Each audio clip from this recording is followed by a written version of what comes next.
ఆంధ్రప్రదేశ్లో వైఎస్ఆర్ కాంగ్రెస్ పార్టీ కార్యకర్తల మీద దాడుల అంశం ఇవాళతో పుల్ స్టాప్ పడుతుంది. ఎందుకంటే చంద్రబాబు గారు ప్రత్యేకించి మాట్లాడారు. మరోవైపున ముఖ్యమంత్రిగా పదవి స్వీకరించారు కాబట్టి ఏం జరుగుతుందన్న చూడాలి. ఎందుకంటే నిన్న కూడా ఇన్సిడెంట్ జరిగింది. సాక్షి రిపోర్ట్ చేస్తున్న దాని ప్రకారం అయితే జంగారెడ్డి మున్సిపల్ కార్యాలయ లైటింగ్ సైన్ బోర్డును ధ్వంసం చేశారు. దెందులూరు మండలం పోతులూరు సచివాలయం రైతు భరోసా కేంద్రం రోడ్డు దగ్గర ఉన్నట్లు శిలాఫలకం, చలచింతరపూడిలోని సచివాలయం దగ్గర నవరత్నాలతో ఉన్న బోర్డుల్ని ధ్వంసం చేశారు. తిరుపతిలో ఓ శిలాఫలకం మీద మాజీ ఎమ్మెల్యే భూమన కరుణాకర్ రెడ్డి పేరుని ధ్వంసం చేశారు.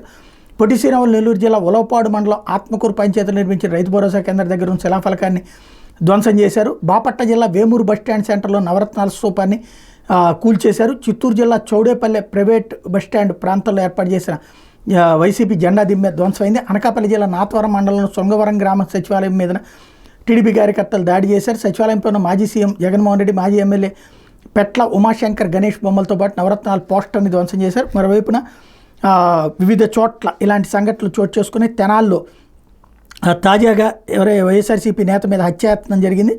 హోటల్లో టీ తాగి బయటకు వచ్చి బైక్ ఎక్కినటువంటి వైఎస్ఆర్సీపీ నేత పైన వెనక నుంచి వచ్చిన దొండగుడు వందలాది మంది ముందే నడి రోడ్డు మీద కత్తితో దాడి చేశాడు. తెనాలికి చెందిన కాళిదాస్ సత్యనారాయణ సత్యంని 16వ వార్డు వైఎస్ఆర్సీపీ ఇన్ఛార్జ్, ఆయన భార్య, ఆ వార్డు మాజీ కౌన్సిలర్, ఆయన మీద ఈ దాడి సంఘటన చోటు చేసుకుంది. అట్లాగే బట్లూరులో వైసీపీ కార్యకర్త మీద కత్తి దాడి జరిగింది. ఈ దాడి మొత్తం కూడా అక్కడ ఉన్నటువంటి కార్యకర్త శివయ్య ఇంటి దగ్గర అర్ధరాత్రి ఈ దాడి జరిగితే కాళ్ళతో గేటు తన్ని కేకలు వేయడం, బయటకు వచ్చిన శివయ్య మీద దాడి, చేతికి తీవ్ర గాయమైంది. దాడి మొత్తం సీసీటీవీ ఫుటేజ్లో రికార్డ్ అయింది.